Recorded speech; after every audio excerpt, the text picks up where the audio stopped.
Ang sasabihin ko naman sa inyo ay disiplina sa pagpila at paggalang sa kapwa.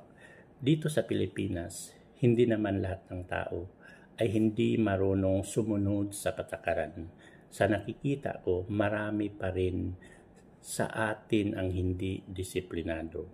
Kahit sa simpleng pagpila sa pagsakay, tulad na lang sa MRT3 o sa mga bus station or terminal, may mga taong sisingit pa rin kahit may pila na at may nauna sa kanila.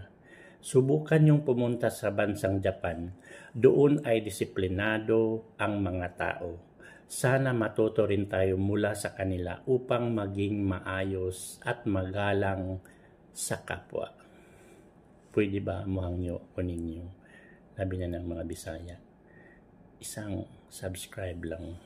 Masaya na ako doon. At maraming salamat. Ang inyong lingkod, Puira Gaba.